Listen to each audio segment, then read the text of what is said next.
चुनाव लोकसभा का जब होगा तो उत्तर प्रदेश के बराबर में 5 कर्नाटक तुल जाएंगे, है ना, और 10 हिमाचल, तब जाके एक यूपी की शक्ल बनेगी। इसलिए ये जो करेगा, अरे अमिताभ जी आप भी कहते, आम आदमी पार्टी भी लड़ रही है, ओवैसी जी भी लड़ रहे हैं, ओम प्रकाश राजभर भी लड़े, हथियार कौन डालते हैं? आप लोग इसी बात बताते हो, जैसा लगे कि ये काशी में कोई आपके सिंबल पर कहां कौन जीता, उतने में लड़ाई लड़ो ना मित्र। अब अन्य जीता, इन सब कुछ होता नहीं तर्कों से।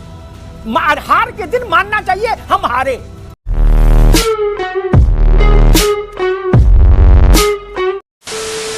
नमस्कार दोस्तों, आपका बहुत बहुत स्वागत है प्राइम डिबेट शो में। मैं हूं प्रदीप। यूपी निकाय चुनाव संपूर्ण हुए, जिसपे भाजपा को प्रचंड जीत मिली और 17 के 17 मेयर भाजपा के बने। इसी पर यह डिबेट थी। इसी सवाल का जवाब लेते हुए अमिताभ अग्निहोत्री जब रत्नाकर सिंह, जो कांग्रेस के प्रवक्ता है, उनके पास गए, तो इस सवाल का जवाब ना देते हुए रत्नाकर सिंह पहुंच गए कर्नाटका, और उन्होंने कहा कि कर्नाटक में हम भारी मतों से जीते हैं, हमारी वहाँ सरकार है। तो उनकी आंखें खोलते हुए अमिताभ अग्निहोत्री ने जो टॉप पॉइंट गिना है, ये सुन के शायद रत्नाकर सिंह भी कुछ सोच में पड़े गए होंगे और बाकी कांग्रेसी भी। तो क्या है ऐसी बातें, चलिए हम देखेंगे। मजा नहीं आ रहा है। राजनीति में ये जो वैराग्य और वीतराग का भाव है ना, ये ऐसे अवसरों पे काम आता है। अगर समाजवादी पार्टी का दिल इतना बड़ा हो गया कि उसने जो अन्य जीते हैं वो भी इसलिए कि बीजेपी थोड़ी बहुत बड़ी न दिखाई दे, तो अन्य पर ज्यादा जोर देके अन्य को भी अपना मान लें, क्या ये आपके सिंबल पर कहां कौन जीता, उतने में लड़ाई लड़ो ना मित्र। अब अन्य जीता, इन सब कुछ होता नहीं तर्कों से। हार के दिन मानना चाहिए हम हारे, ठीक। ये दुनिया की बहस से स्थितियां और खराब होती हैं, ठीक ना। बहस तो कांग्रेस 77 में भी कर रही थी उत्तर प्रदेश में कि हम हार गए तो क्या हम खत्म हो गए, लेकिन परिस्थिति तो वही थी, इसलिए ध्यान रखना चाहिए। खैर, रत्नाकर जी, कल हम चर्चा कर रहे थे कि उत्तर प्रदेश में विधानसभा के चुनाव को प्रस्थान बिंदु कांग्रेस के लिए अगर माने तो निकाय से हमको यह अंदाज लगेगा कि वहां से कांग्रेस बेहतरी की ओर कितना आगे बढ़ी, विधानसभा के अपने स्टेटस से निकाय के चुनाव में कितना आगे बढ़ी प्लस में। मुझे लगता है कि जो परिणाम आए हैं वो कोई ऐसा इशारा कर रहे हैं कि जहां पर कांग्रेस विधानसभा में खड़ी थी उससे आगे कुछ गई हो। अमिताभ जी देखिए, उत्तर प्रदेश के परिप्रेक्ष्य में मैं जरूर बोलूंगा जी। उत्तर प्रदेश के परिप्रेक्ष्य में जो है, हमने लड़ाई से कोई हथियार नहीं डाले, लड़ाई हर जगह लड़ी हमने। हमारे कार्यकर्ताओं ने वहां पे लड़ाई लड़ी, हमारे प्रत्याशी हमने उतारे, हमने लड़ाई लड़ी जी। इतिहास में कोई ये नहीं कहेगा कि कांग्रेस पार्टी जो है लड़ाई ही नहीं लड़ी। तो चुनाव तो सभी लड़ते हैं, आम आदमी पार्टी भी लड़ रही है, ओवैसी जी भी लड़ रहे हैं, ओम प्रकाश राजभर भी लड़े, हथियार कौन डालते हैं? आप लोग ऐसी बात बताते हो, जैसा लगे कि ये काशी में कोई सन्यासी बोल रहा है। हथियार डाल दिए भाजपा के सामने, लड़ाई नहीं लड़ी, बीएसपी ने डाला ना हथियार। आपकी जानकारी के लिए बता दूं, 1 मिनट रत्नाकर जी, 1 मिनट तथ्यों पर बात करिए, 1 मिनट, एक आपकी जानकारी, 1 मिनट भैया, आपकी जानकारी के लिए बता दूं, एक ही नगर निगम है जहां अंत तक बीजेपी से लड़ाई लड़ी गई, वो बीएसपी ने लड़ी, आगरा में, ठीक। आपने नहीं लड़ी, जो आप बता रहे हो बीएसपी ने खत्म कर दिया, हथियार डाल दिए, वो क्या कर दिया, चद्दर तारीख हो गए, अकेली वो लड़ी, सपा कहीं लड़ी नहीं, ठीक। और कांग्रेस का तो छोड़ी दो नगर निगम। अब मैं बोल लूं? जी हाँ, थोड़ा सा समय दीजिएगा मुझे जी। निश्चित रूप से जिस प्रकार मायावती जी ने हथियार डाल दिए हैं भारतीय जनता पार्टी के सामने, एक चुनाव हो सकता है कि एक्सेप्शन हो जाए, लेकिन बाकी चुनाव का भी उठाकर देख लीजिए आप।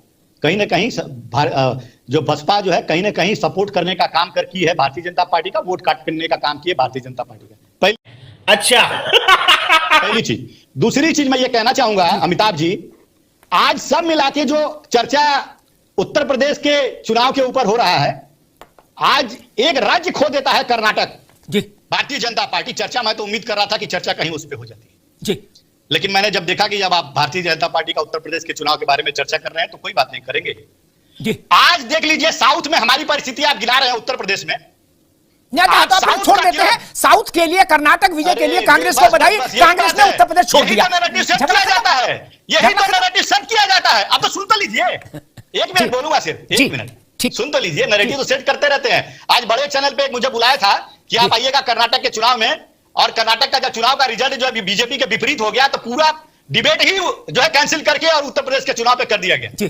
उसी तरह से नैरेटिव सेट करने का काम किया जाता है। मैं 1 मिनट बोलूंगा सिर्फ, बस खाली 1 मिनट दीजिएगा। हाँ भैया, खत्म जी जी।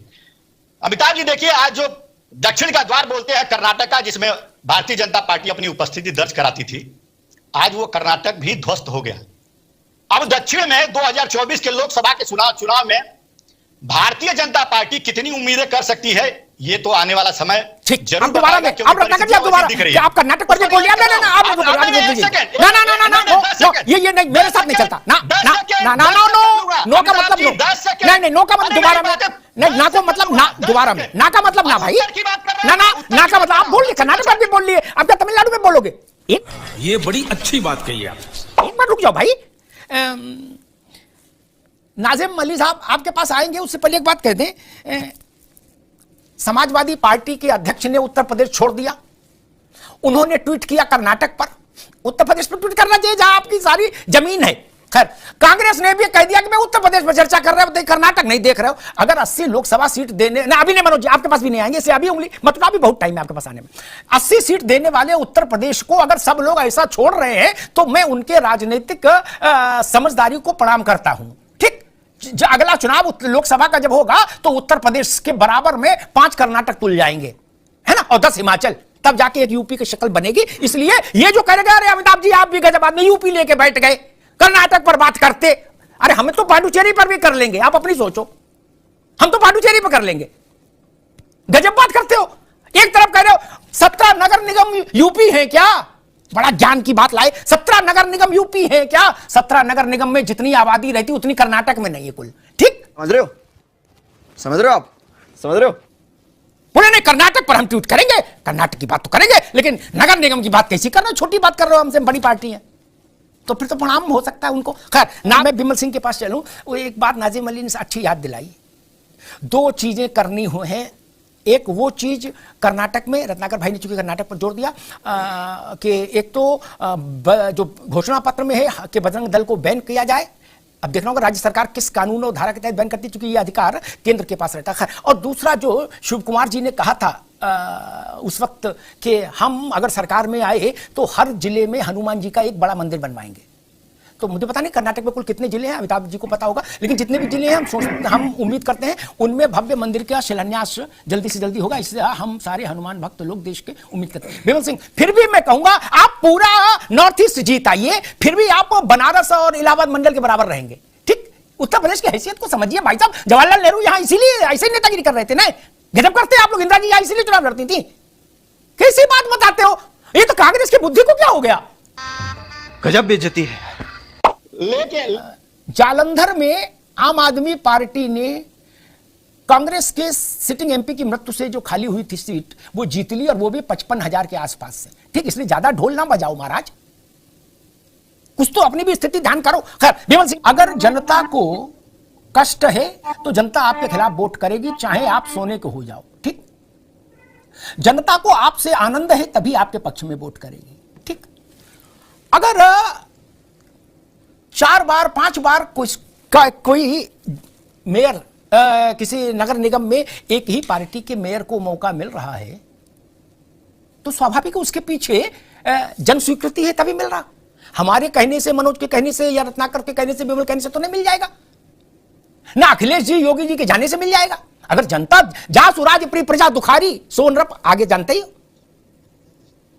तब ये बात हम क्यों नहीं स्वीकारते कि जनता को अपना विकास हमसे ज्यादा दिखता है। कहां पुलिया बनी है ये हमसे ज्यादा जनता को नहीं समझ में आता तिवारी जी, या नेता के ही पास वो चश्मा है केवल उसी को समझ में आता है।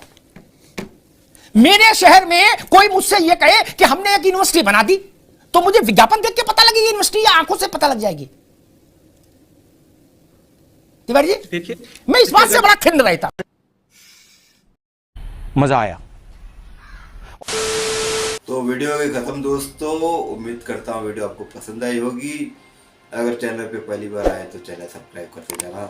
मैं इसी तरह का वीडियो हमेशा बनाते रहता हूँ। मिलता हूँ आपसे अगली वीडियो में, तब तक के लिए जय हिंद, वंदे मातरम।